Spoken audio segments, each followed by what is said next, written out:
Again, we'd like to turn to the book of John, chapter 20. John, chapter 20. We've looked at Mary Magdalene, how she was transformed from emptiness to Rabboni. Now we want to read verses 19 through verse 29 of John chapter 20. Then the same day, remember it's the first day of the week, Sunday, the same day at evening. So we move from morning to evening. Being the first day of the week, when the doors were shut where the disciples were assembled for fear of the Jews, came Jesus and stood in the midst and saith unto them, Peace be unto you. And when he had so said, he showed unto them his hands and his side. Then, after he had spoken and showed, were the disciples glad when they saw the Lord. Then said Jesus to them again, Peace be unto you.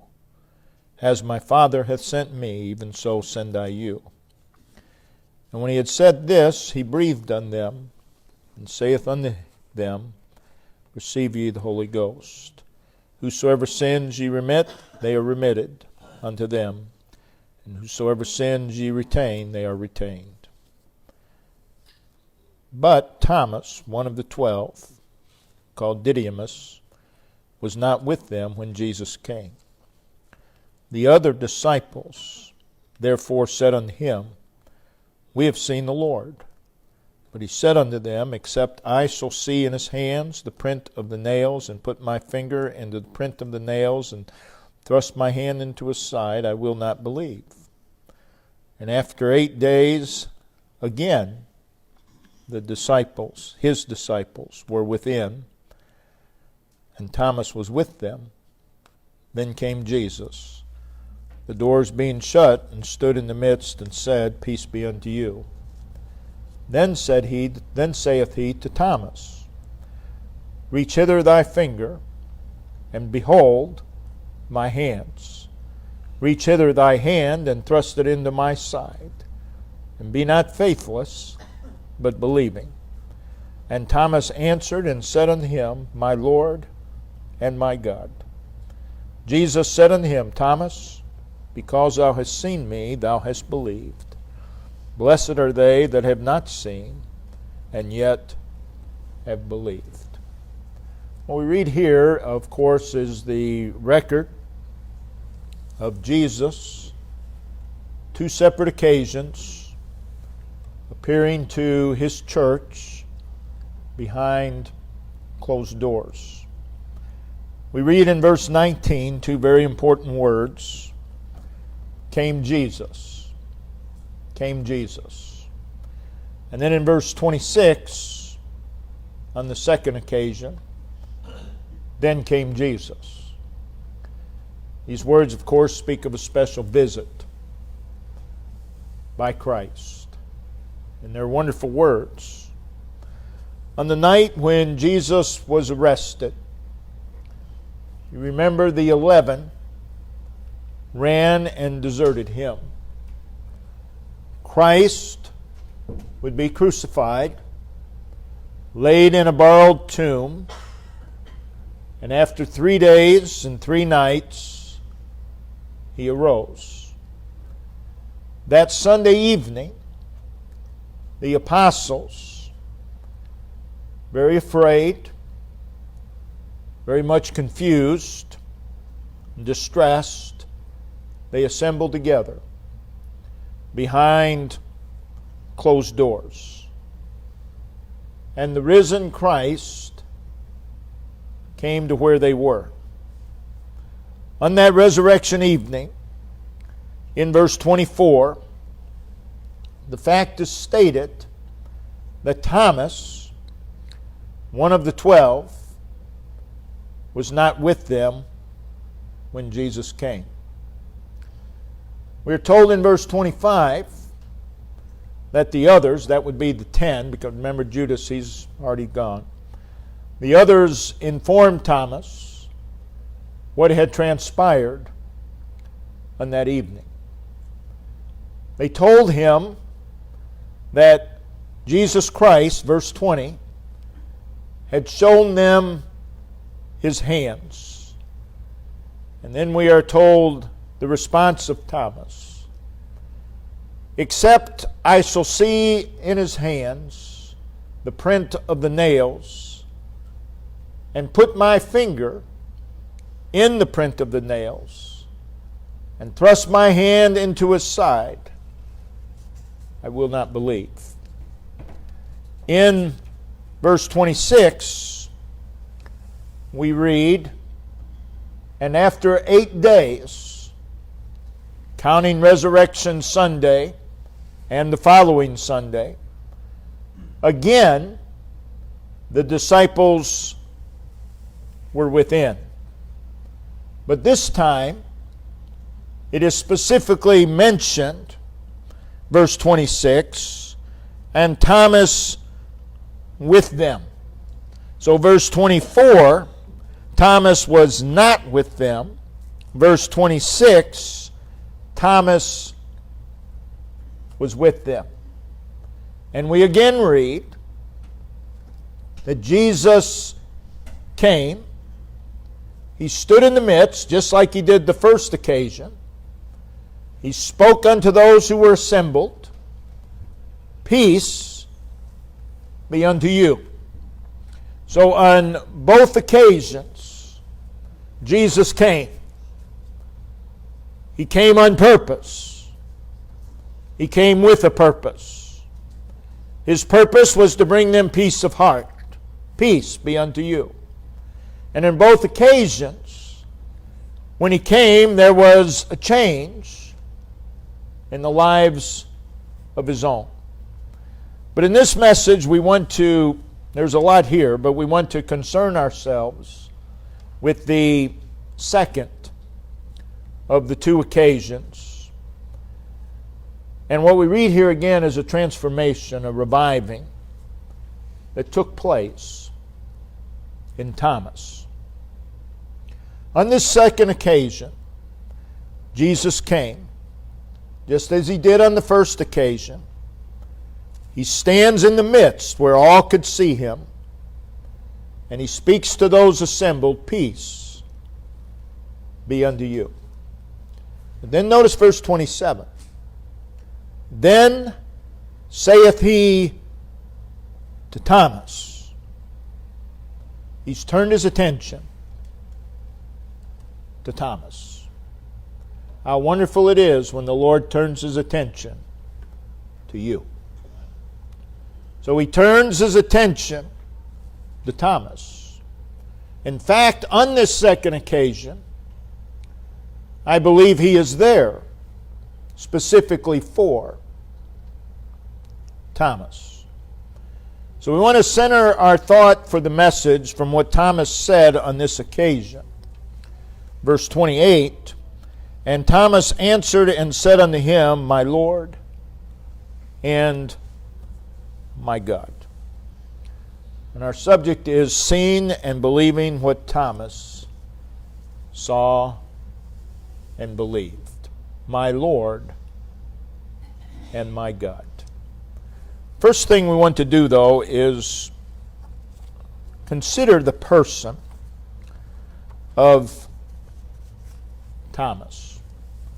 Through the centuries, Thomas has been known and referred to as Doubting Thomas. It's probably the first thing that comes to your mind when you think of it. Doubting Thomas. But I don't believe that title truly fits his overall life. Though he's widely known as Doubting Thomas, I believe the Bible presents another side of Thomas. He only appears in 12 verses. In Matthew, Mark, and Luke, He's only mentioned 3 times. And each time, he is listed with the other apostles. He just appears in a list.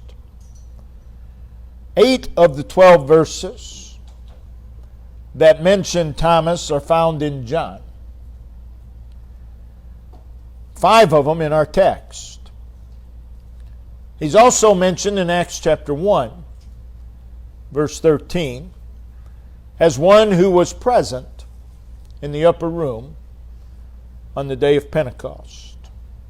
So it is from these mentions of Thomas that we get a more complete picture of who he was. We learn he was a follower of Christ.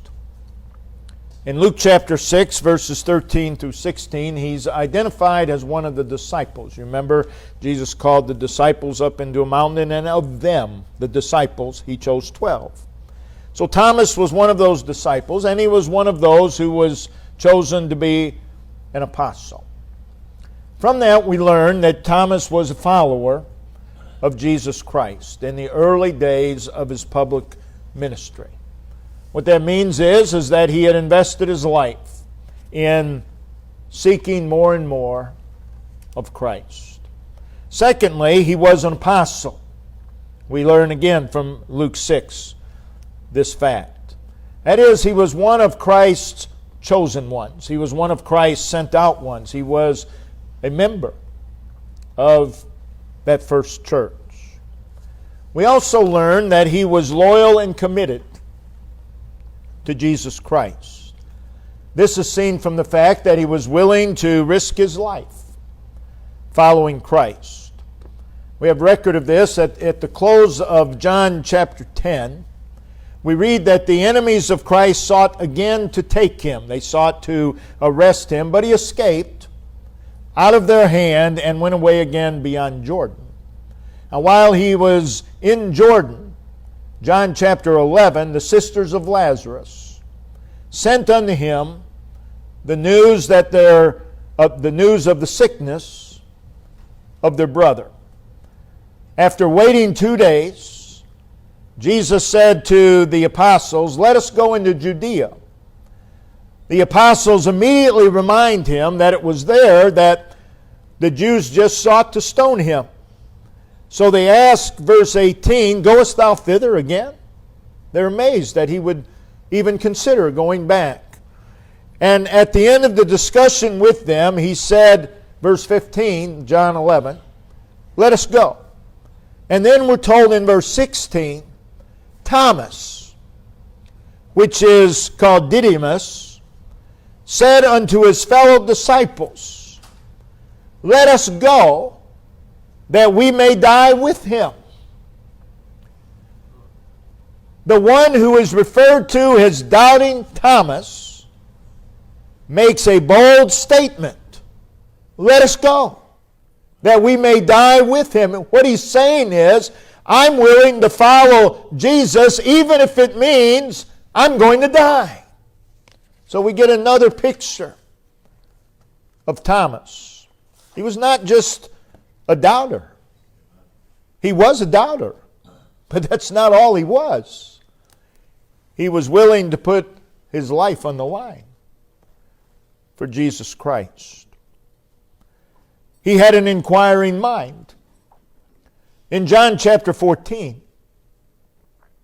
Jesus was preparing the apostles for his coming death and his resurrection, and in verses 2 through 4 that he was going to prepare a place for them. And it was Thomas, John 14:5, who said, "Lord, we know not whither thou goest, and how can we know the way?"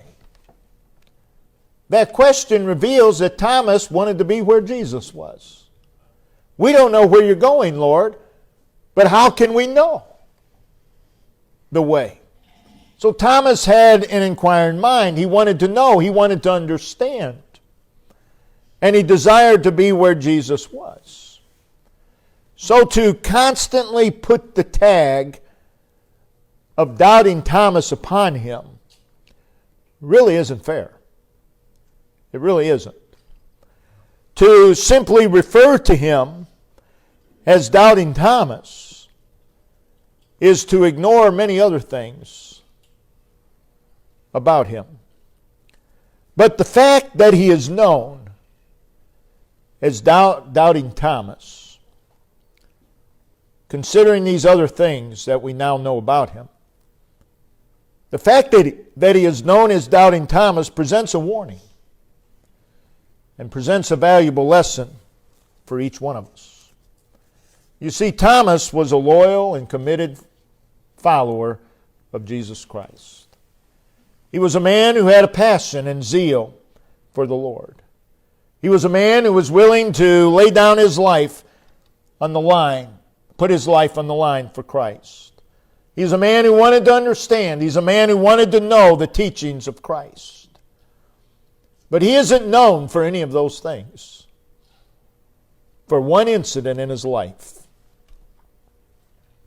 he became known as Doubting Thomas. And though that may not be totally fair, it serves as a warning. You may be a faithful follower of Christ. You may spend your life serving the Lord, faithfully committed to Christ. One incident, and you may become known for that incident. Is it fair? No, but it's true. It's true. I can think of individuals who faithfully served God,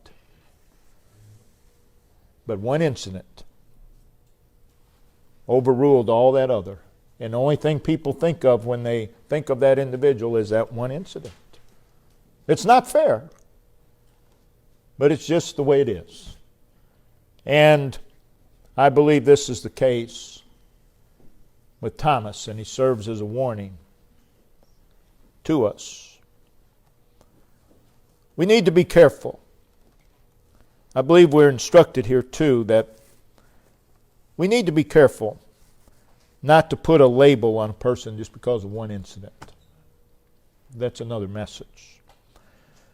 But we want to consider now the condition of Thomas at the time of our text. There's no doubt that Thomas was in a downward spiritual spiral at this time. On the night that Jesus Christ was arrested, again, the apostles fled. They deserted Christ. Thomas was no exception. The apostles, including Thomas, following the crucifixion of Christ, were afraid, they were confused, they were ashamed, they were dismayed, and much distressed. They had followed Jesus for years, and with his arrest and crucifixion, it seems in their minds to have come all crashing down. Remember on the resurrection morning, when the apostles, including Thomas, first heard the news that Jesus was alive, they did not believe. None of them believed. Not just Thomas. None of them believed. In fact, we read in Luke 24, verse 11, concerning their response, and their words seemed to them as idle tales, and they believed them not. Not just Thomas, but the other 10 as well. And in Mark 16, verse 11, and they, when they had heard that he was alive and had been seen of her, believed not. And on that Sunday, Resurrection Sunday, 10 of these unbelieving apostles are assembled in a room, hiding in fear. And we're told that Thomas was not there. Now, we're not told where Thomas was. And don't assume where he was. We don't know. We're not told what he was doing. And we're not told why he stayed away. But for whatever reason, Thomas does not go back with the other 10. But the last thing that we read of Thomas prior to this was that he, with the other 10, was in a state of unbelief. So we do know that. And on the evening of the resurrection, Thomas was not with them when Jesus came. And you can only imagine the emotions that Thomas experienced that evening. And I believe that Thomas was in a dangerous downward spiral.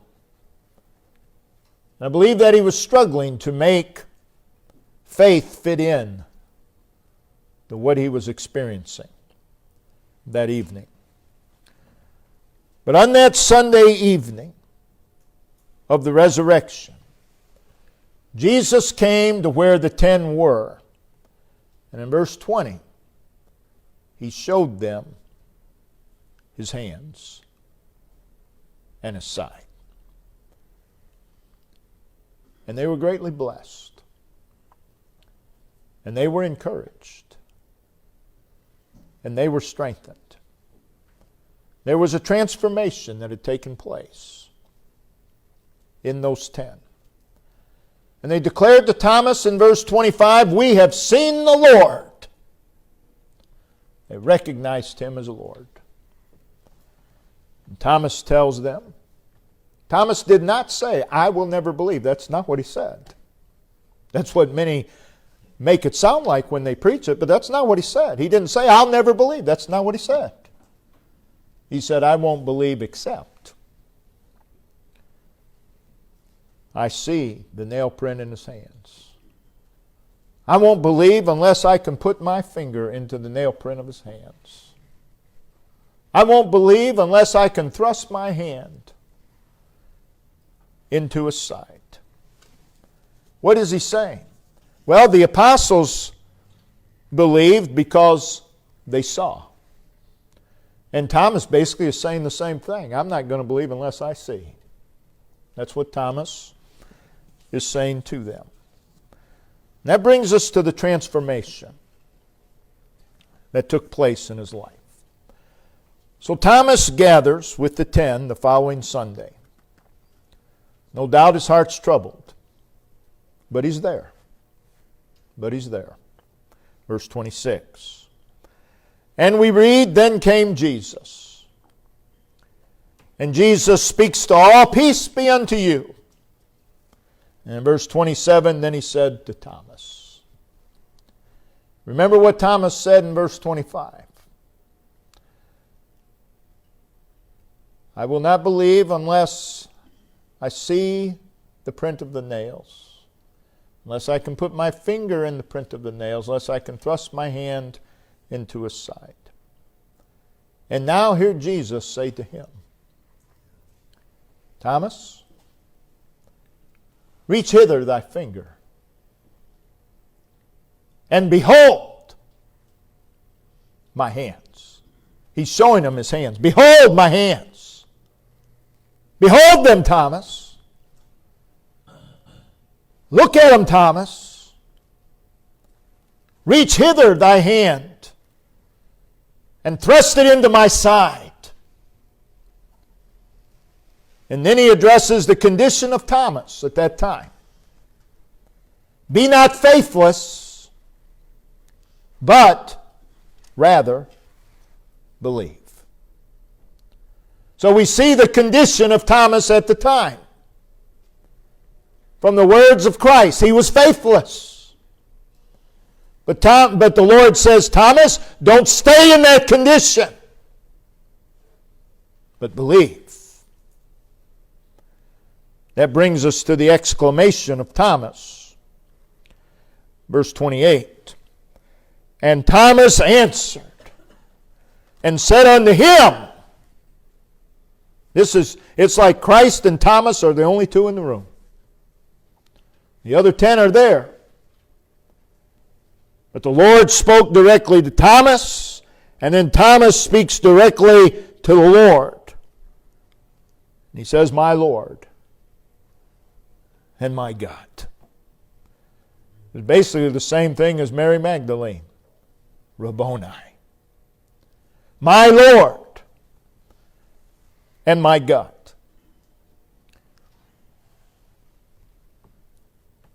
Thomas believed. It is evident that he believed from Christ's words in verse 29. Jesus saith unto him, Thomas, because thou hast seen me, thou hast believed. Thomas believed. The question is, what did he believe? Almost all commentators, almost everyone who preaches from this will say, well, he believed that Jesus was alive. I don't believe that's what Jesus was referring to when he said, thou hast believed. The statement of Jesus is twofold concerning what Thomas believed. Notice what he says. He's in verse 29. Because thou hast seen. That's one thing. Thomas, you have seen. What did he see? Well, he saw Jesus. He saw his hands. He saw his side. Because thou hast seen. Because thou hast seen me. And then the second thing, thou hast believed. First, Thomas saw. Remember what he said? I won't believe unless I see. First he saw, and then he believed. What did he see? Well, he saw that Christ was alive. He saw that. He saw that with his own eyes. He saw that he was risen from the dead. Seeing that, what did he believe? He believed what he confessed. My Lord and my God.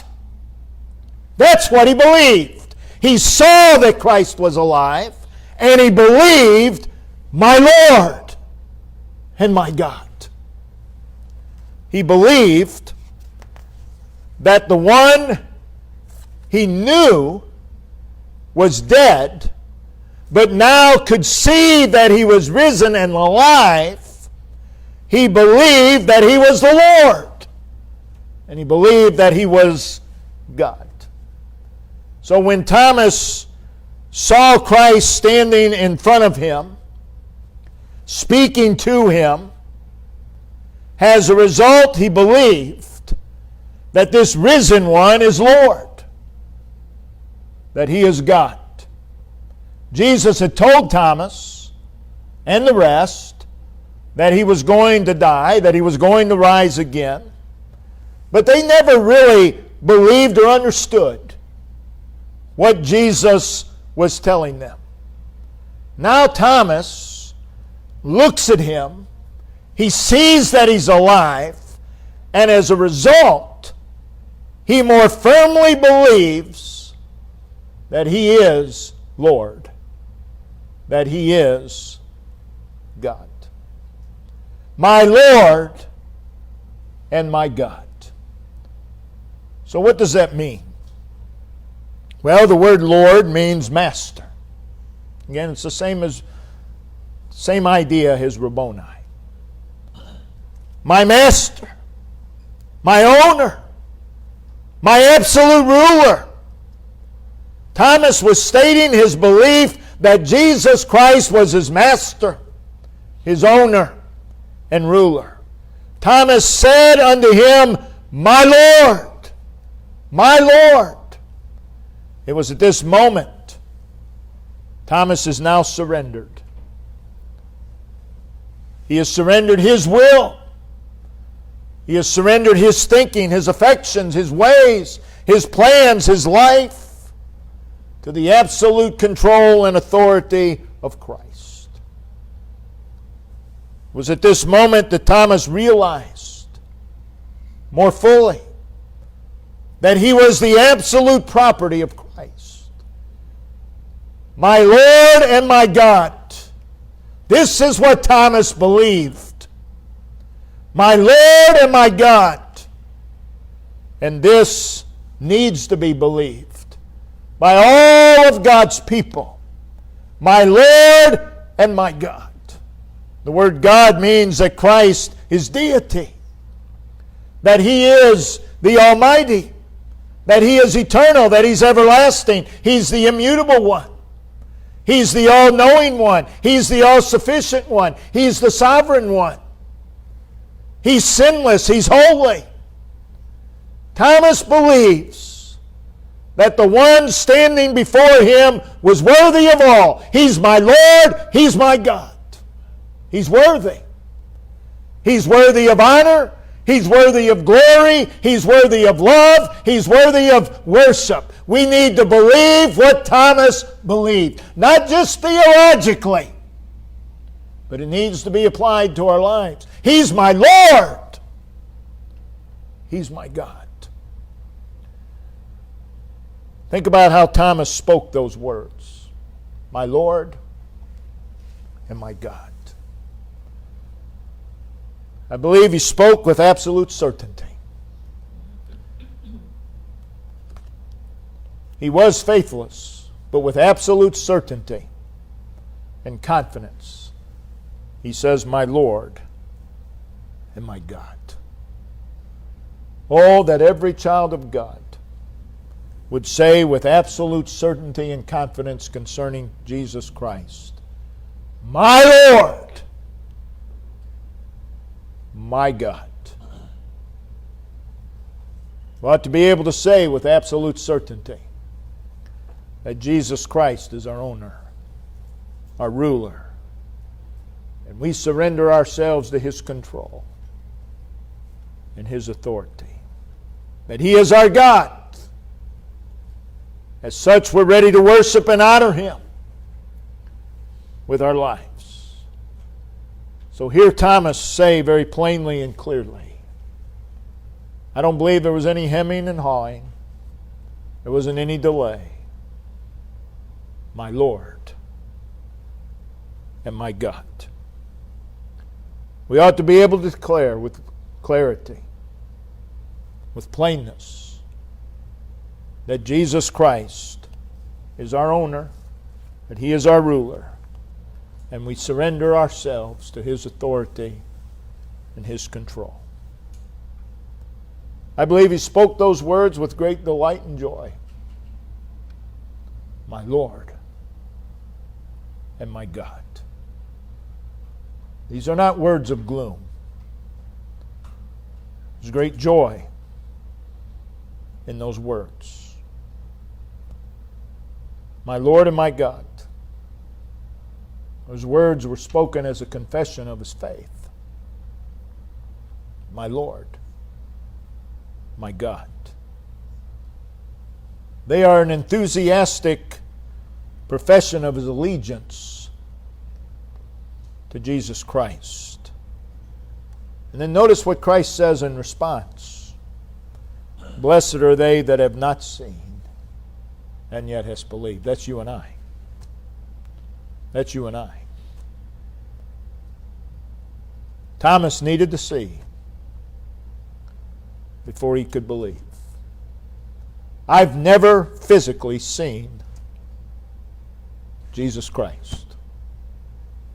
I've seen him by faith. I've never physically seen his hands in the side. But I believe. And blessed are they that have not seen, but believe. Believe what? My Lord, my God. There's where the blessing of life is. Believing that he is my Lord and my God. So how did Thomas come to this exclamation of belief? Well, he personally saw Christ. Christ said to Thomas, "Behold my hands. Reach hither thy hand, and thrust it into my side." What did Christ draw attention to? He drew attention to his nail-pierced hands, his spear-pierced side, his hands and his side. That speaks of his love for us. You can't look at those nail-pierced hands and spear-pierced side without thinking of his love for us. It speaks of the fact that Jesus Christ paid a price for our unworthy and hell-deserving souls. And the response of Thomas to these things was, "My Lord and my God." And you think upon the love of Christ, the price that was paid for your soul. If that really gets a hold of you, you will say, "My Lord and my God." We don't make Christ Lord. He is Lord. He's Lord whether you believe He's Lord or not. He's Lord. But we need to believe what Thomas believed. My Lord, my God. It ought to be our prayer, it ought to be our longing, that Jesus would show Himself to us again and again and again and again. And each time we would more fervently declare, "My Lord and my God." You see, the more we see of Christ, you and I see Him by faith, the more surrendered to His control and authority we will be. And the more ready and willing we will be to worship and honor Him. Thomas saw Christ anew, and he realized again,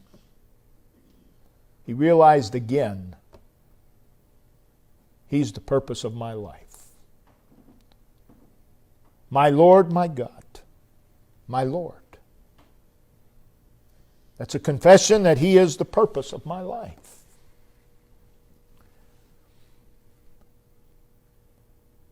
And Thomas, realizing that, was raised above the fear and the confusion and the dismay and the distress. And he was brought out of that downward spiral that he was in. His passion was restored. Zeal was rejuvenated. Joy and freshness and courage were all restored. And Thomas went home transformed. Thomas went home believing, He's my Lord. He's my God. Every Sunday, every time we assemble, by the time we walk out those doors, we ought to believe more firmly, He's my Lord. He's my God. And that's what, again, prepares us to go out there. All because Jesus came where Thomas was and showed Himself. The next time we see Thomas is on the day of Pentecost. Assembled with the saints of God. And he's a different man. You see, you come to John 21 and you see verse 1. After these things, what we just read, and what's recorded in verse 30 and 31, Jesus showed himself again. Those are wonderful words. Jesus showed himself again. Again. He did it all over again. That's what we need every day. Jesus showed himself again.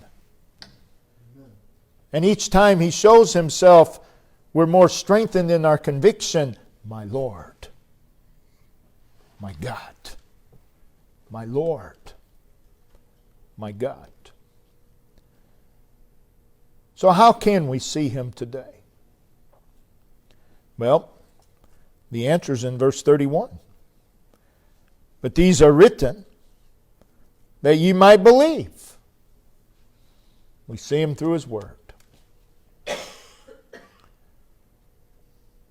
I'm not asking if you believe that Jesus Christ is Lord or that he's God. I'm sure everyone here who understands believes that he is Lord, that he is God. But that's not our question. The question is, do we recognize him with absolute certainty that he is my Lord? He is my God. You say, well, theologically, theology won't cause you to survive out there. Theology is important. It's of utmost importance. But you have got to believe more than he is Lord and God. You've got to know him as my Lord, my God, my Lord, my God. Do you joyfully recognize him as your Lord, as your God? Now is the time for everyone who believes him to be Lord and God to affirm with their own lips and their own lives, my Lord, my Lord, my God. Regardless of what anyone else is doing, regardless of whatever is happening, he's my Lord, my God. That's what makes a difference. Oh, how we need to believe what Thomas believed. It is this, my Lord and my God, that results in hearts that are focused, fascinated, enthralled, and absorbed with him. Why is it that so many who profess to know Christ, it would be a stretch to say that they're focused upon him, that they're absolutely fascinated, enthralled, and absorbed with him? It'd be quite a stretch. Why aren't they? Because they haven't come to where Thomas is here. My Lord, my God. It's that belief,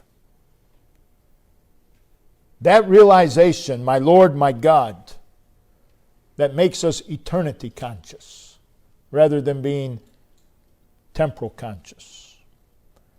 It's what fills the heart and life with passion. My Lord, my God. It's what fills our life with the peace that passeth understanding. You won't have the peace that passeth understanding unless you recognize my Lord, my God. My Lord, my God. It's what fills a life with joy unspeakable. People today pursue happiness. Happiness is not a pursuit. Happiness is a result. You want to be happy? You recognize Him as your Lord, your God. And there will be a joy. You don't find joy living life your way. You find joy following Him. It is this belief, my Lord, my God, that causes us to long to be surrendered to Him and to be obedient to Him. My Lord and my God. That will not only restore, but it will sustain the passion and the fervency and the excitement and the eagerness and the ambition and the fascination with Christ. Oh, how we need for the Lord Himself to come and show Himself in such a way that would result in us only being able to say, my Lord, my God. What a life results from that. My Lord, my God. That'll remove all the excuses. My Lord, my God. That will remove all the so-called reasons for not living entirely for Him. My Lord, my God. We need to be brought to that over and over again. Because of our sinful nature, this is not just a one-time happening. It has to happen all the time. My Lord, my God. Oh, that we would recognize Him as such every day. See His hands, see His side. See those hands for you. See that side that's pierced for you.